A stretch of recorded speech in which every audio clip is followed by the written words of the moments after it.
মুখে লেগে থাকার মতো বটবটির এই ভর্তা রেসিপি একবার খেলে কিন্তু বারবার খেতে ইচ্ছে করবে। এর জন্য নিয়ে নিয়েছি 250 গ্রাম বটবটি। এবার এই বটবটিটাকে রাফলি কেটে নিতে হবে ছোট ছোট টুকরো করে। বটবটিটা কেটে নিয়েছি। এবার এটা একটু ভাপিয়ে নিতে হবে, সেদ্ধ কিন্তু করছি না, ভাপিয়ে নিচ্ছি। তাই কড়াইতে দিয়ে বটবটির টুকরোগুলো সামান্য জল দিয়ে দেব, 1/2 কাপ মতো জল দিয়ে দেবো এতে। আর জলটা দিয়ে গ্যাসের ফ্লেমটা মিডিয়াম টু হাইতে রেখে ভাপিয়ে নিতে হবে।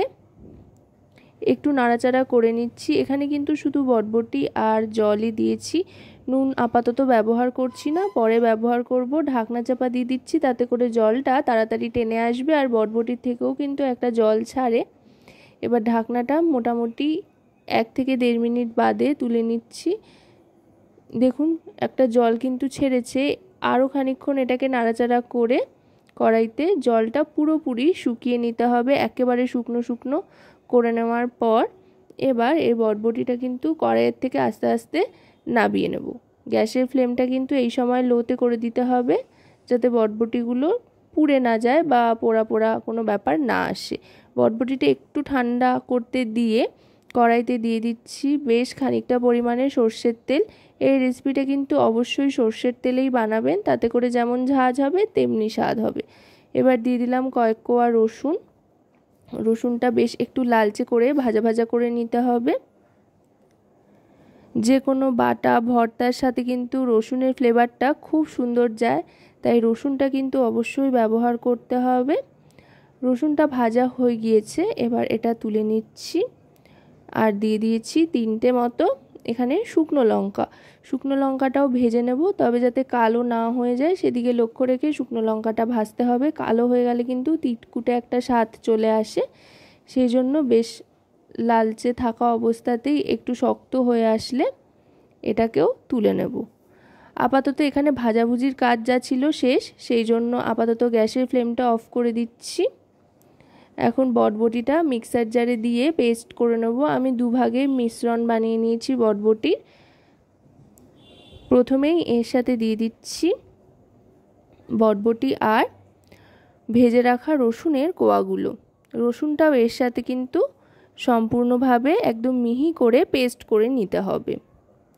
আর এতে কিন্তু কোনো রকমের জলের ব্যবহার করা চলবে না। এই বটবটি আর রসুনটা দেখুন পেস্ট করা কিন্তু হয়ে গিয়েছে। এবার আবার কড়াইতে যেখানে তেল দিয়েছিলাম সেদিকটাতে চলে যাব।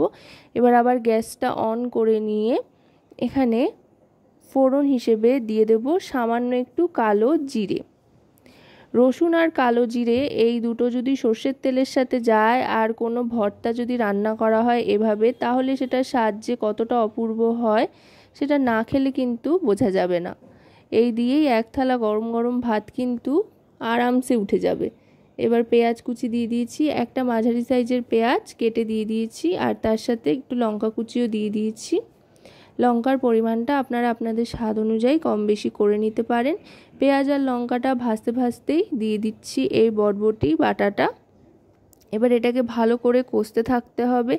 খুব বেশি মশলাপাতির কিন্তু ব্যবহার সাধারণত হয় না এই জাতীয় রেসিপিতে। এখানেও খুব বেশি মশলাপাতি বা গুঁড়ো মশলার ব্যবহার কিন্তু করব না।